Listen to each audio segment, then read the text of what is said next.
दोस्तों, स्वागत है आपका इस यूट्यूब चैनल पे जिसका नाम है आरडीटी की क्लासेस। जैसा कि हम लोग जानते हैं, इस यूट्यूब चैनल पे पिछले वीडियो में हमने देखा समास के पार्ट 1। आज हम लोग देखेंगे समास के पार्ट 2। आज के वीडियो में हम लोग कवर करेंगे अव्ययीभाव समास और तत्पुरुष समास। तो चलिए दोस्तों, बिना देर किए आज के वीडियो को शुरू करते हैं, जिसका नाम है अव्ययीभाव समास। अव्ययीभाव समास क्या कहता है?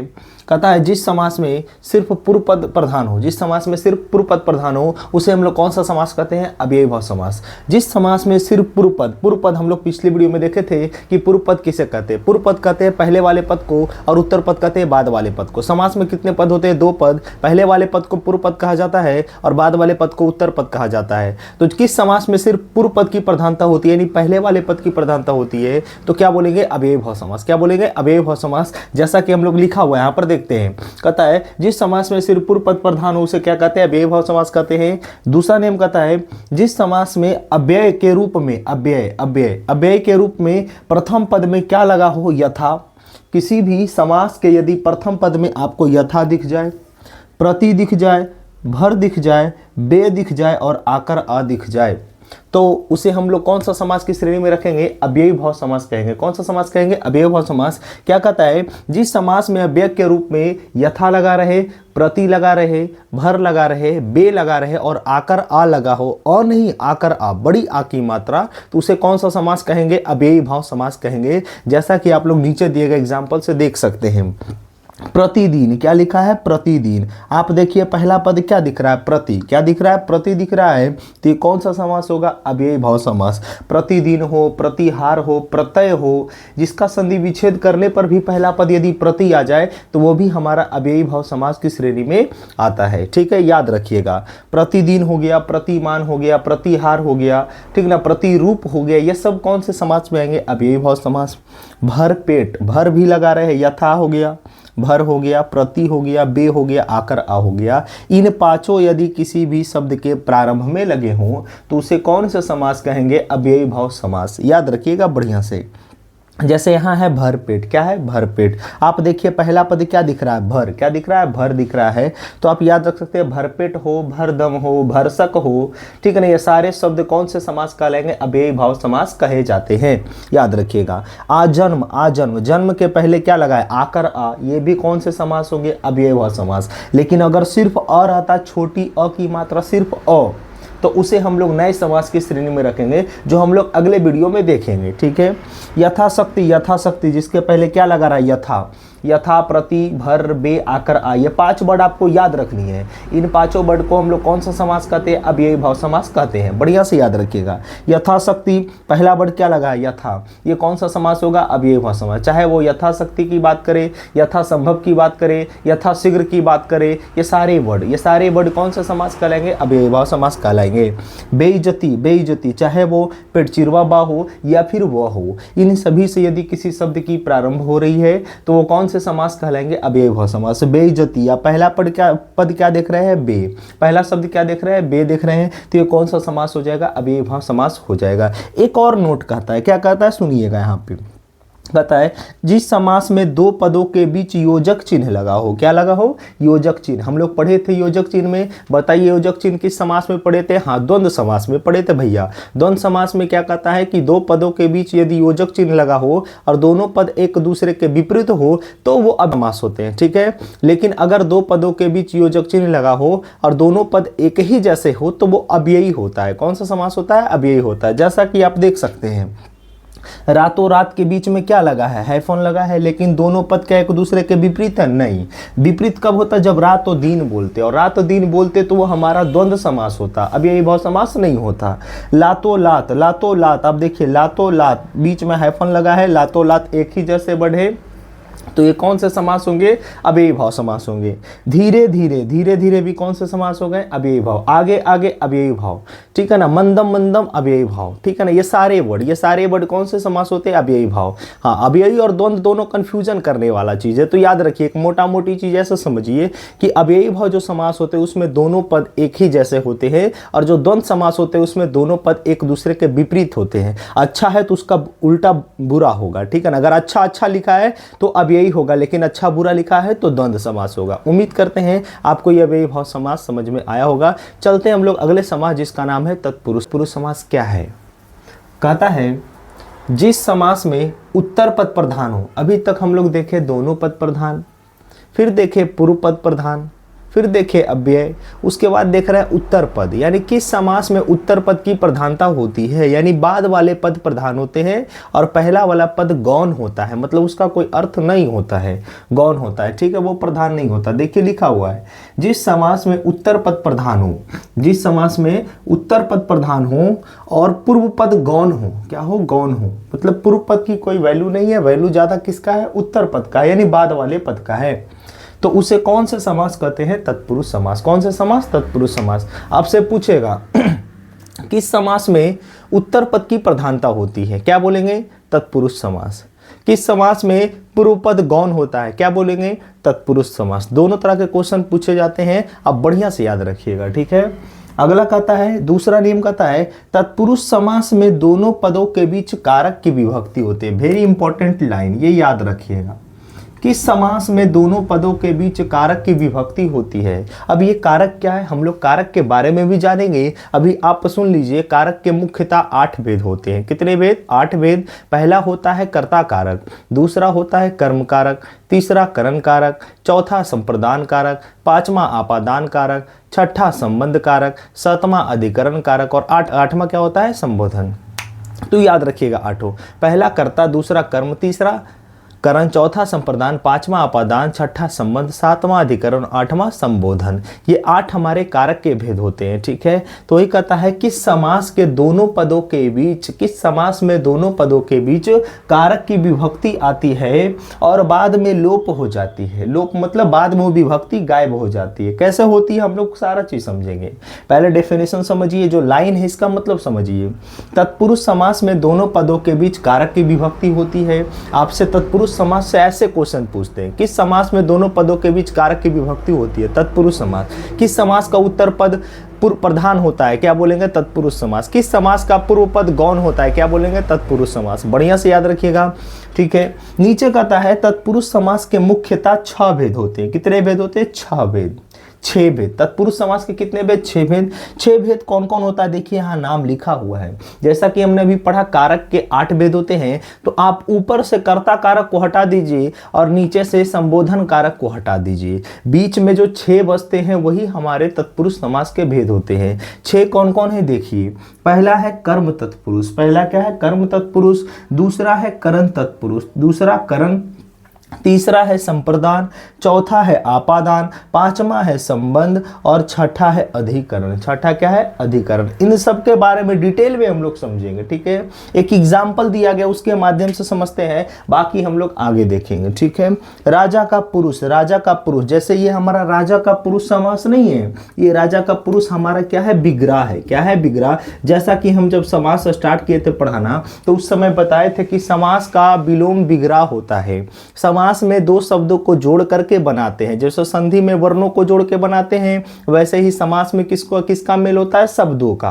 किसका मेल होता है, शब्दों का। तो जब उन शब्दों को जोड़ देंगे तो समास बन जाएगा, लेकिन जब उन शब्दों को तोड़ देंगे तो विग्रह बन जाएगा, ठीक है। आप देखिए, राजा का पुरुष, राजा का पुरुष मतलब है कि पहला पद क्या है, राजा, और दूसरा पद क्या है, पुरुष। अब बताइए, राजा का पुरुष क्या कहलाता है, राजपुरुष कहलाता, क्या कहलाता, राजपुरुष।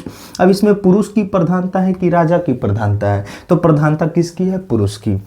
राजा कौन सा पद है, पूर्व पद, और पुरुष कौन सा पद है, उत्तर पद। तो प्रधान कौन होंगे, पुरुष होंगे। प्रधान कौन होंगे, पुरुष, ठीक है, याद रखिएगा। जैसे अगर आता राजा का मंत्री तो क्या बनाता, राजमंत्री बनाता कि नहीं, तो दूसरे पद को ही देख करके तो बन रहा है समास, ठीक है। इसीलिए इसमें कहता है कि उत्तर पद की प्रधानता होती है और पहला पद क्या होता है, गौण होता है। क्या होता है, गौण होता है, ठीक है।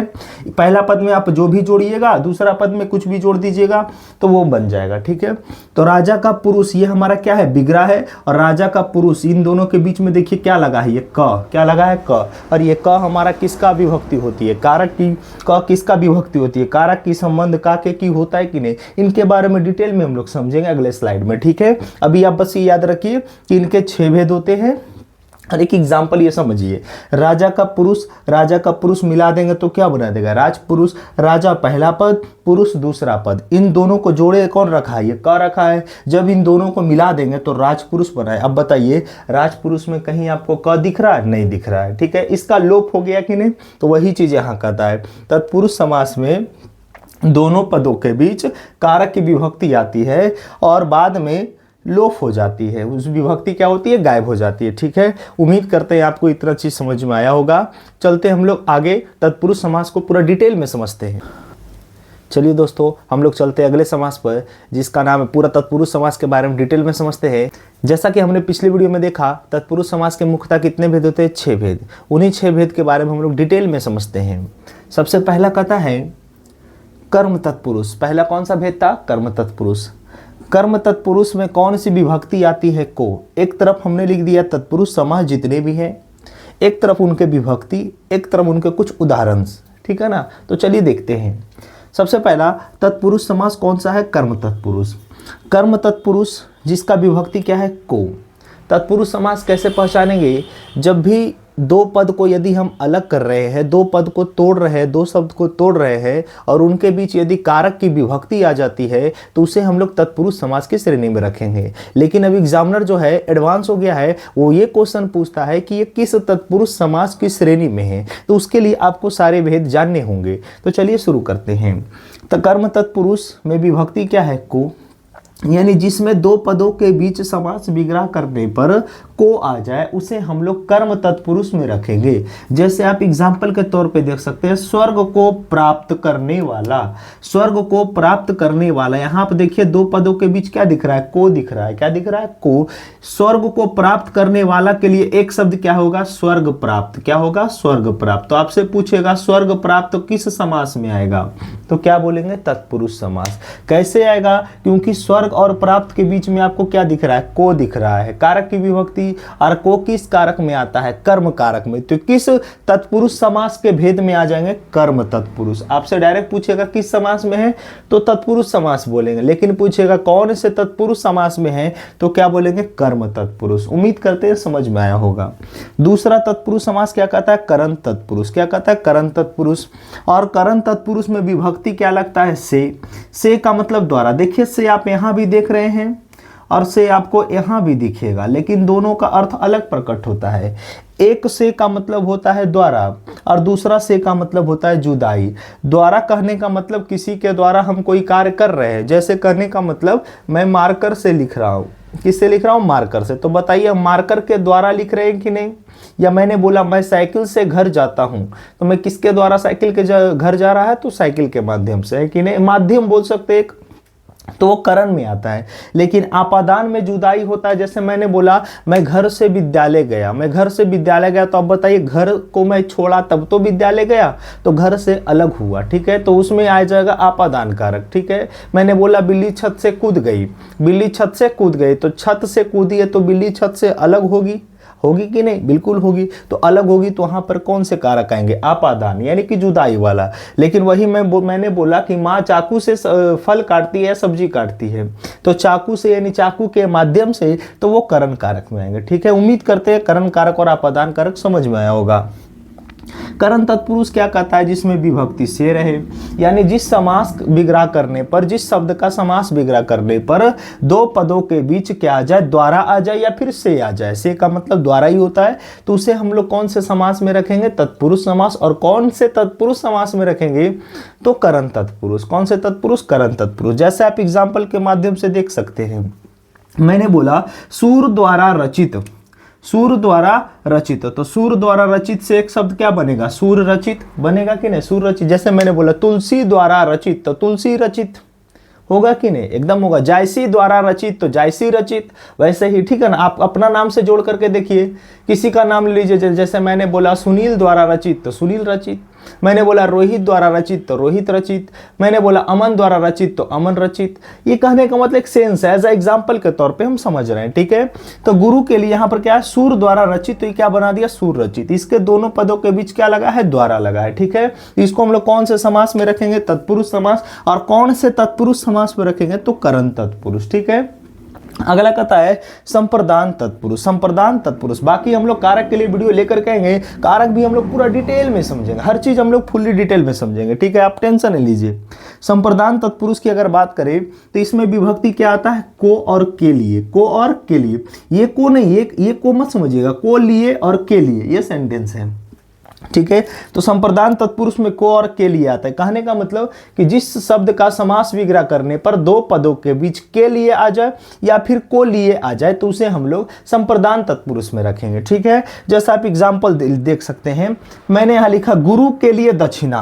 पहला शब्द है गुरु और दूसरा शब्द है दक्षिणा और बीच में क्या लगा है के लिए। गुरु के लिए दक्षिणा से एक शब्द क्या बनेगा, गुरु दक्षिणा बनेगा कि नहीं, ठीक है ना। गुरु के लिए दक्षिणा से एक शब्द क्या बनेगा, तो गुरु दक्षिणा।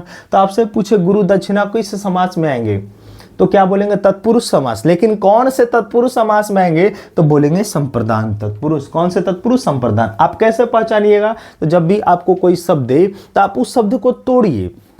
जैसे मैं आपसे पूछूं विद्यार्थी, मैंने क्या पूछा, विद्यार्थी। अब आप बताइए विद्यार्थी को कैसे तोड़ेंगे, तो विद्या की अर्थ यानी विद्या को धारण करने वाला, विद्या को धारण करने वाला, ठीक है ना। विद्या को धारण करने वाला क्या कहलाता है, विद्यार्थी। तो अब इसमें क्या आ गया, को आ गया, को। अब को आप सोचिए माइंड में कि को हमारा कौन से कारक में आता है, तो कर्म कारक में आता है। तो ये किस समास में होगा, तत्पुरुष में तो होगा, लेकिन कौन से तत्पुरुष में होगा, तो कर्म तत्पुरुष में होगा। कोई दिक्कत, ऐसे आपको याद रखना है, ठीक है।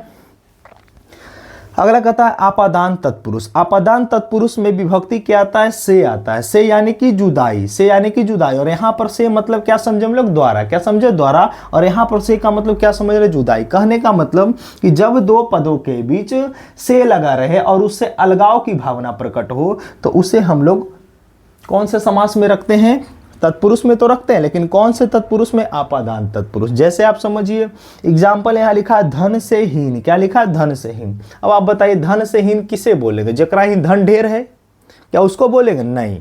जिसके ही धन नहीं है उसको बोलेंगे धनहीन। जैसे शिक्षाहीन, जिसके पास शिक्षा बहुत है, जो पढ़ा लिखा ज्यादा उसको शिक्षाहीन बोलेंगे, नहीं। जिसके पास शिक्षा नहीं है मतलब शिक्षा उससे दूर है, जैसे इसके पास से धन दूर है कि नहीं, वैसे उससे शिक्षा दूर है तो उसे हम लोग शिक्षाहीन बोलेंगे। और जिसके पास धन नहीं है उसको हम लोग धनहीन बोलेंगे, ठीक है। तो याद रखिएगा, तो धन से हीन कौन सा समास होगा, तत्पुरुष। लेकिन कौन सा तत्पुरुष, आपादान तत्पुरुष, ठीक है। क्योंकि इन दोनों के बीच में क्या लगा है, से लगा है, ठीक है।